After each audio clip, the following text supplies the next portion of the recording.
ओम नमः सिद्धेभ्यः। जीवम तौवं जिणवरवसहेण जेणनिदिष्ठं देविन्दविन्दवन्दं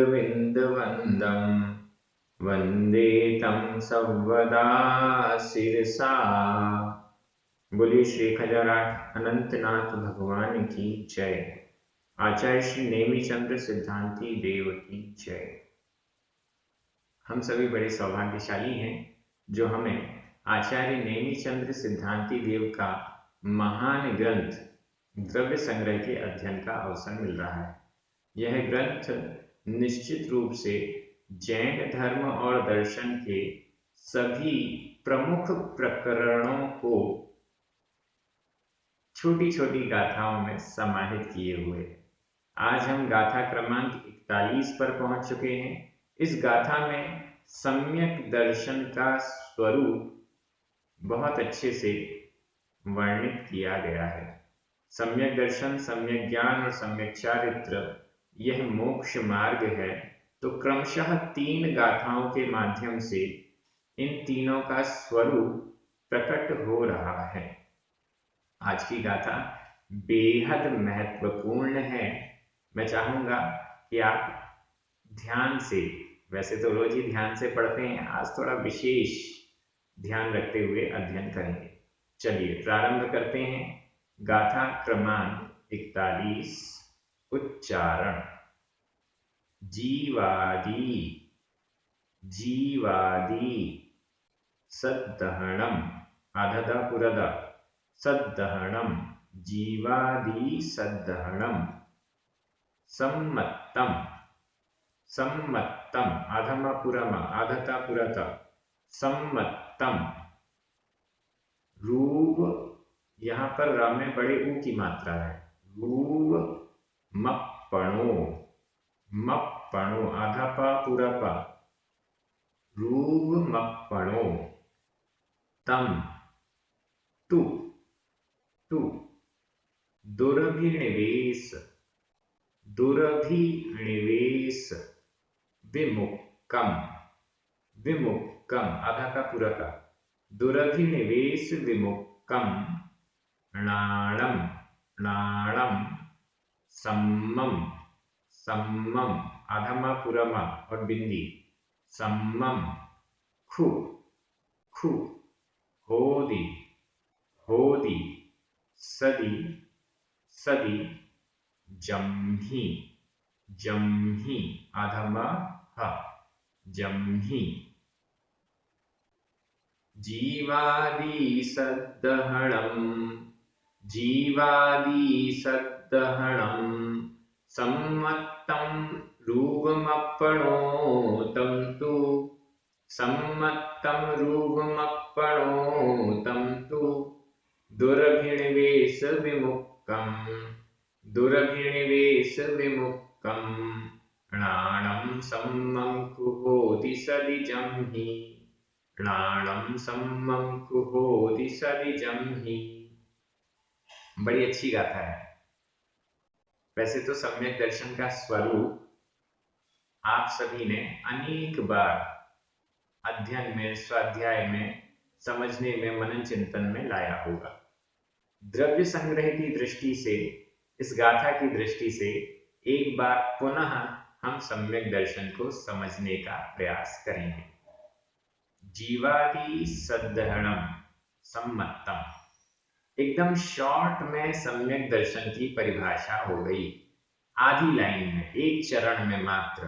जीवादि सद्दहणम सम्मत्तम सम्मत्तम सम्यक्त्व सम्मत्तम सम्यक्त्व या फिर सम्यक दर्शन। सम्यक दर्शन को ही सम्यक्त्व कहते हैं। सम्यक्त्व का अर्थ है समीचीनता, सहीपना। सम्यक्त्व, सम्यक, सम्यक यानी सही, समीचीन, समीचीनता, सहीपना, सही सही, जो जैसा वैसा वैसा, सही सही, सही स्वरूप, वह सम्यक्त्व। वैसे सम्यक ज्ञान में भी सम्यकपना है, सम्यक चारित्र में भी सम्यकपना है। सम्यक ज्ञान और सम्यक चारित्र के सम्यक पने के कारण उसे भी सम्यक्त्व कह सकते हैं, लेकिन सम्यक्त्व शब्द सम्यक दर्शन के लिए रूढ़ हो चुका है। जहां पर भी सम्यक्त्व कहा जाएगा तो सम्यक दर्शन ही ग्रहण किया जाता है। जैन दर्शन में, जैन ग्रंथों में ऐसा हम समझ सकते हैं। तो यहाँ पर सम्मतम, सम्मतम का तात्पर्य सम्यक दर्शन है। सम्मतम सम्यक दर्शन क्या है? सम्यक दर्शन जीवादि सद्दहणम, एकदम शॉर्ट, सद्दहणम, सद्दहणम श्रद्धान, जीवादि, जीवादि सद्दहणम, ये पूरा एक समासित पद है। जीवादि, इसका संधि विच्छेद कर लेते हैं। जीव व में छोटा अ, आदि बड़ा आ, छोटा आ और बड़ा आ मिलकर बड़ा आ हो गया। जीवादि, जीव आदि सद्दहणम श्रद्धान, जीव आदि के, जीव आदिकों पर सद्दहणम श्रद्धान का होना सम्मतम सम्यक्त्व है। जीव आदि 7 तत्वों पर श्रद्धान होना सम्मतम सम्यक दर्शन है। आदि शब्द से सभी तत्व ले लीजिए, अजीव, जीव, अजीव, आश्रव, बंध, संवर, निद्रा और मोक्ष। इनका जो स्वरूप है, इनका जो स्वरूप है उस पर सद्दहणम श्रद्धान करना। जीव का जैसा स्वरूप जिनेंद्र भगवान ने कहा है, अन्य तत्वों का जैसा स्वरूप जिनेंद्र भगवान ने कहा है, उसको वैसा ही स्वीकार करना, उसको वैसा ही श्रद्धान में, आस्था में लाना, वैसा ही मानना, यह सम्मतम सम्यक्त्व है। बड़ा सरल है सम्यक्त्व। जो वस्तु जैसी कही गई वैसी ही श्रद्धा में लाना। जिनेंद्र भगवान जैसा कहते हैं वैसा ही श्रद्धा में लाना, यह सम्यक दर्शन है। अब इसमें कई प्रश्न उठते हैं। जिनेंद्र भगवान के द्वारा जो कहा गया है उसको ही क्यों सही माना जाए? कोई दूसरा भी कह रहा है उसको भी हम सही मान सकते हैं? नहीं, जिनेंद्र भगवान के द्वारा कहा हुआ ही सही क्यों है, हमें विचार करना चाहिए। जिनेंद्र भगवान सर्वज्ञ हैं, वीतरागी हैं, हितोपदेशी हैं। ये 3 गुण जिनेंद्र भगवान में अरिहंत परमेष्टि में होते हैं। सर्वज्ञ, वीतराग और हितोपदेशी। सर्वज्ञ हैं, सब कुछ जानते हैं। जो सर्वज्ञ नहीं है, जो सब कुछ नहीं जानता है, जो कुछ कुछ जानता है, उसकी अगर हम बात सुनेंगे, उसकी अगर हम बात मानेंगे तो पता नहीं वो सही है कि गलत है। हो सकता है यहाँ की दृष्टि से सही हो, कहीं और की दृष्टि से गलत हो सकता है इस समय की दृष्टि से सही हो, आगे आने वाले समय की दृष्टि से गलत हो, कुछ भी हो सकता है। सर्वज्ञ भगवान कह रहे हैं, सर्वज्ञ भगवान के उपदेश में जो बात आई है वो सही ही है, क्योंकि वो सर्वज्ञ हैं। दूसरी बात, वो वीतरागी हैं। वीतरागी हैं, किसी से भी राग नहीं है। रागी व्यक्ति जब कोई बात कहता है तो राग से प्रभावित होकर कहता है, यह मेरा नहीं है। जिसके प्रति राग है उसके हित की बात कहेगा, जिसके प्रति राग नहीं है उसके प्रति, जिसके प्रति द्वेष है उसके प्रति विपरीत कथन करेगा, उल्टा कथन करेगा। तो जो वीतरागी हैं वो किसी के प्रति भी राग नहीं रखते, द्वेष नहीं रखते, सभी के प्रति समान दृष्टि रखते हैं। इस दृष्टि से वीतरागी का जो उपदेश है वो सभी जीवों के लिए कल्याणकारी हो सकता है, अकल्याणकारी तो नहीं होगा। कोई रागी द्वेषी व्यक्ति है तो वो सभी के लिए अच्छा नहीं कह सकता, सभी के कल्याण का मार्ग नहीं बता सकता। जिससे राग है उसके ही कल्याण की बात कर सकता है। अब तीसरे नंबर पर हितोपदेशी, हित का उपदेश देने वाले हैं।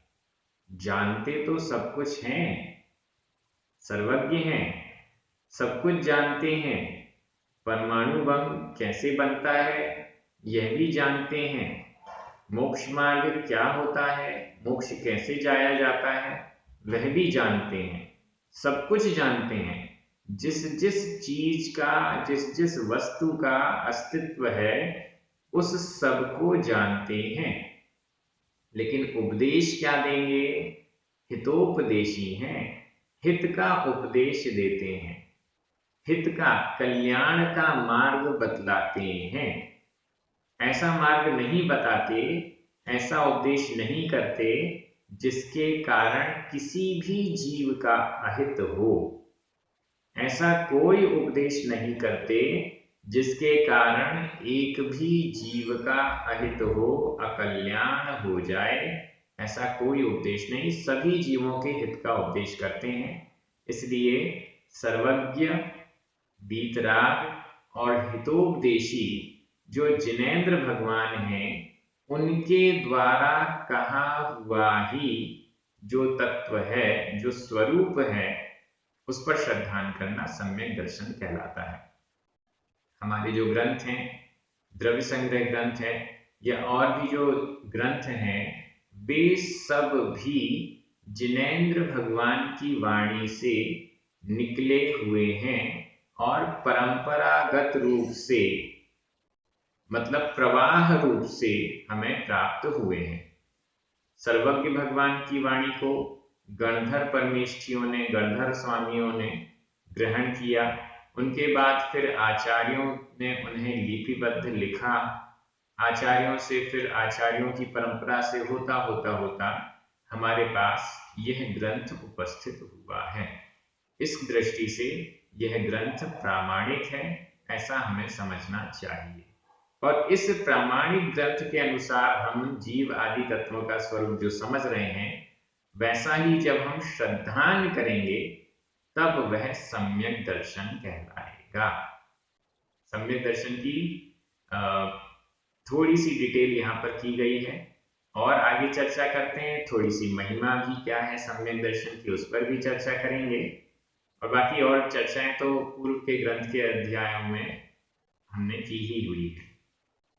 रूप मप्पणो तम तु, तम, तम यानी वह, वह तू, तू यानी तो, और वह, तम यानी वह सम्यक दर्शन रूपमप्पणो, इसका भी संधि विच्छेद कर लें। रूवम, व में आधा बिंदी लगी हुई है, मतलब आधा म। अपणो, अ, आधा म और अ मिलकर म पूरा हो गया। रूपम अपणो, रूपमप्पणो। रूपम रूप है, तम यानी वह सम्यक दर्शन, वह सम्यक रूपम रूप है। रूप यानी स्वरूप है। किसका स्वरूप है? अपणो, अपणो, अपणो, आत्मा का। अपणो, अपणो शब्द तो कितनी बार आ गया? अपना, आत्मा का स्वरूप है, अपना स्वरूप है, स्वयं का स्वरूप है। वह सम्यक दर्शन कोई बाहरी चीज नहीं है, किसी कर्म के कारण आया हुआ नहीं है। वह सम्यक दर्शन तो अपणो रूपम, आत्मा का रूप है, आत्मा का स्वरूप है। जो वस्तु जैसी है उसको वैसा ही श्रद्धान करना, वैसा ही मानना। जो वस्तु जैसी है उसको वैसा ही मानना, यह आत्मा का स्वरूप है। हम जो वस्तु देखते हैं उसको वैसा ही मानते हैं। लाल वस्तु को देखते हैं तो लाल मानते हैं, पीली वस्तु को देखते हैं तो पीला मानते हैं। अगर लाल वस्तु को देखकर हम पीला कहने लगे तो क्या होगा? सभी कहेंगे कि इसका दिमाग खराब हो गया है या इसकी आंखें खराब हो गई हैं, सही सही दिखाई नहीं देता, इंद्रियों का स्वरूप ही बिगड़ गया है, ऐसा कहा जाएगा। मतलब पूरी व्यवस्था बिगड़ गई है। और जब यही चीजें सही सही श्रद्धान में आती हैं तो वही तो अपनो रूपम, वही तो आत्मा का स्वरूप है। निश्चय सम्यक दर्शन की दृष्टि से जो श्रद्धान, यहाँ पर श्रद्धान व्यवहार सम्यक दर्शन का वर्णन है। निश्चय सम्यक दर्शन को तो कह दिया गया था, तत्तीय मयो नियो अप्पा, उन तीनों से सहित जो निज आत्मा है वही निश्चय रत्नत्रय है, वही निश्चय सम्यक दर्शन है, वही निश्चय सम्यक ज्ञान है और वही निश्चय सम्यक चारित्र है। ये कह दिया गया था। इसको ही यहाँ पर और स्पष्ट कर दिया कि वह सम्यक दर्शन ही तो रूपम अपणो रूपम आत्मा का स्वरूप है। वह सम्यक दर्शन कोई बाहरी वस्तु नहीं है, वह सम्यक दर्शन कोई बाहरी भाव या किसी के निमित्त से उत्पन्न होने वाला भाव नहीं है। अपणो रूपम आत्मा का स्वरूप है, आत्मा का ही स्वरूप है, ऐसा यहाँ पर स्पष्ट किया गया है। और कुछ बताइए, सम्यक दर्शन की और क्या महिमा है? तो नीचे वाली लाइन पर आ जाइए। दुरभिनिवेश विमुक्तम मृणालम सम्मम खुहोति सदी जम्ही, सदी जम्ही, जम्ही सदी, जम्ही सदी जिसके होने पर, जम्ही सदी, जम्ही जिसके, सदी होने पर, जिसके होने पर, किसके होने पर? सम्यक दर्शन के होने पर, जिसके होने पर णाणम यानी ज्ञान, सम्मम सम्यक बोधि होता है, जिसके होने पर, सदी होने पर, जम्ही जिसके, यहाँ दोनों में सदी और जम्ही दोनों में सप्तमी विभक्ति का एक वचन है। अर्थ मैं कर रहा हूं, जम्ही का अर्थ कर रहा हूं जिसके, षष्ठी में अर्थ कर रहा हूं, और सदी इसमें अर्थ कर रहा हूं सप्तमी का होने पर। आपके मन में प्रश्न आना चाहिए कि जब दोनों जगह सप्तमी विभक्ति लगी हुई है तो एक का अर्थ षष्ठी में क्यों जा रहा है और दूसरे का सप्तमी में क्यों जा रहा है? ये प्रश्न आपके मन में होना चाहिए। जो लोग प्राकृत व्याकरण, प्राकृत भाषा को सीख रहे हैं उनके मन में तो विशेष रूप से ये प्रश्न होना ही चाहिए। देखिए, जब भी हम विशेषण और विशेष्य बनाते हैं, फिर से सुनिए, जब भी हम विशेषण और विशेष्य बनाते हैं तो उन दोनों की विभक्तियां, लिंग और वचन एक समान होने चाहिए। अब सदी होने पर इसका हमें कोई ना कोई विशेषण बनाना पड़ेगा। किसके होने पर? ज्ञान के होने पर या श्रद्धान के होने पर? किसके होने पर? तो उसका कनेक्शन हमें कहीं तो जोड़ना पड़ेगा। इस सदी शब्द का कनेक्शन हमें कहीं तो जोड़ना पड़ेगा। अगर ज्ञान में जोड़ देते हैं तो अर्थ उल्टा हो जाएगा। और कहाँ जोड़ें? सही जगह कौन सी है? सही शब्द कौन सा है जिसके साथ इसका कनेक्शन है? अब वो हमें पता कैसे चलेगा? जब समान विभक्ति, समान लिंग, समान वचन होगा तब जाकर यह कनेक्शन हमें समझ में आएगा। सदी सप्तमी का एक वचन, जम्ही यहां भी सप्तमी का एक वचन लगाया गया। जिसके होने पर, जिसके होने पर णाणम यानी ज्ञान, सम्मम सम्यक सही होदी होता है। जिसके होने पर यह ज्ञान सम्यक होता है। मतलब क्या?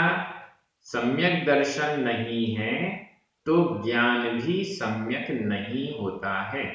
सम्यक दर्शन नहीं है तो ज्ञान में भी समीचीनता नहीं मानी जाती है।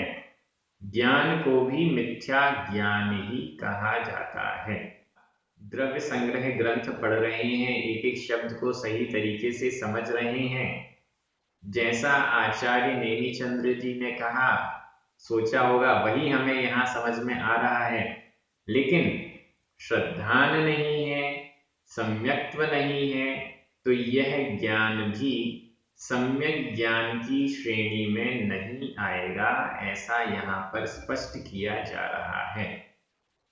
श्रद्धा नहीं तो ज्ञान भी सही नहीं, समीचीन श्रद्धा नहीं तो ज्ञान भी समीचीन नहीं, चारित्र भी समीचीन नहीं, यह यहाँ पर स्पष्ट किया जा रहा है।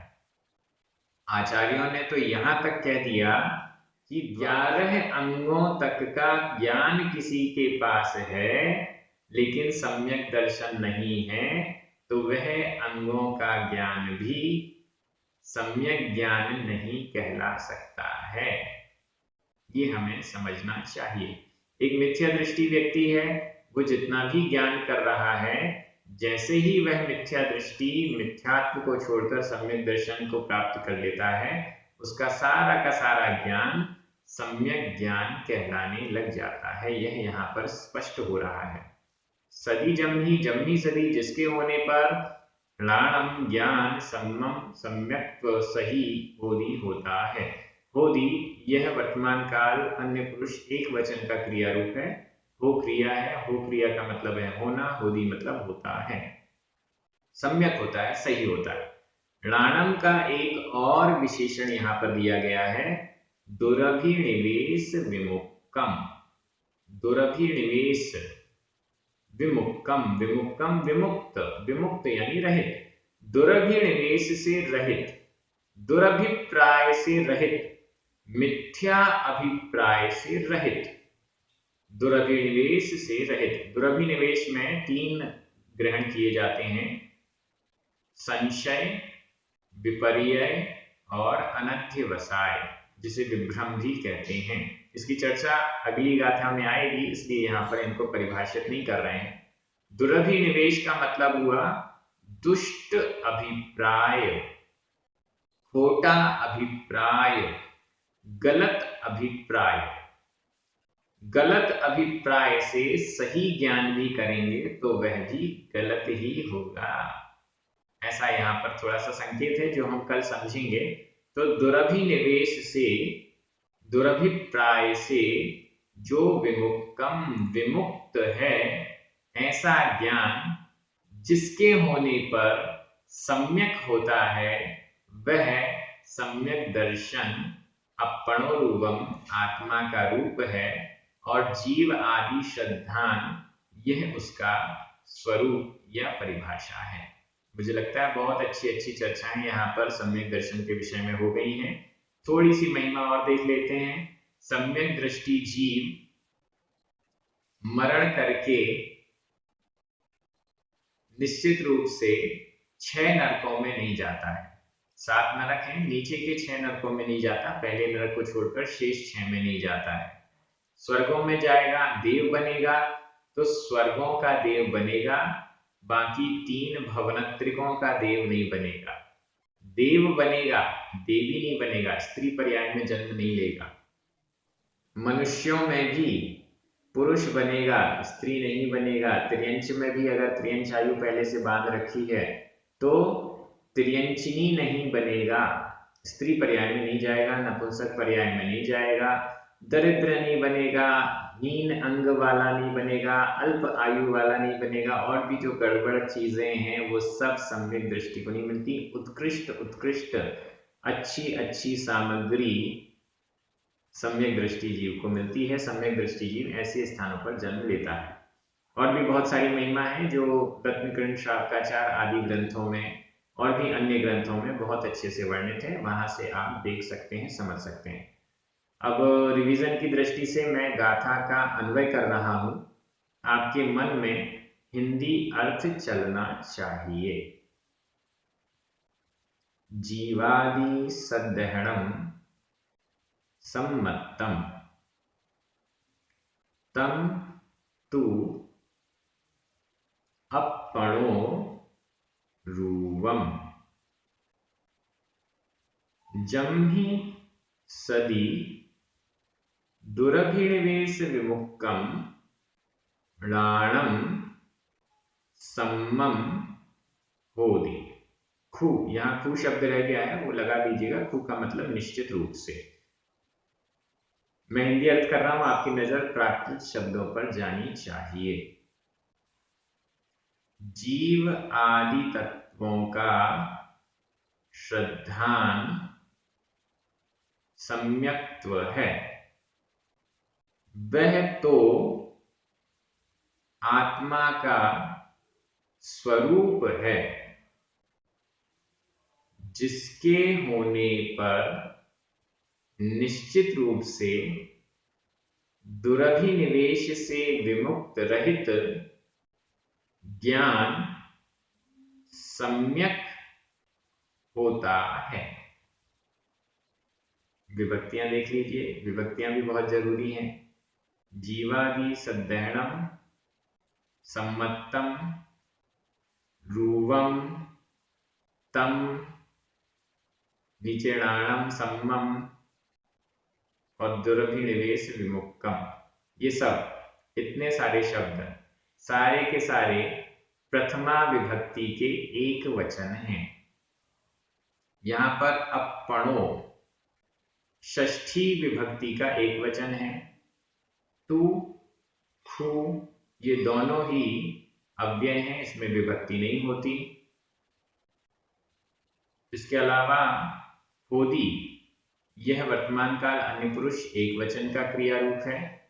सदी और जम्ही ये दोनों ही सप्तमी विभक्ति के एक वचन हैं। यहाँ पर विमुक्कम, विमुक्क यह जो शब्द है वह भूतकालिक कृदंत का अनियमित प्रयोग है। इस प्रकार से व्याकरण भी हमने यहाँ पर स्पष्ट कर ली है। आप सभी बहुत अच्छे से अध्ययन कर रहे हैं। आप सभी का जब फीडबैक आता है, आप सभी बताते हैं कि कितने अच्छे से आपको गाथाएं समझ में आ रही हैं, नए नए अर्थ सीखने समझने को मिल रहे हैं, पुरानी गलत धारणाएं सुधर रही हैं। ये सब जान के बड़ा अच्छा लगता है। सभी बहुत आनंदित हैं। सभी को बहुत बहुत धन्यवाद। पुण्यार्चकों को विशेष धन्यवाद। सभी को जय जिनेन्द्र। जिनवाणी माता की जय।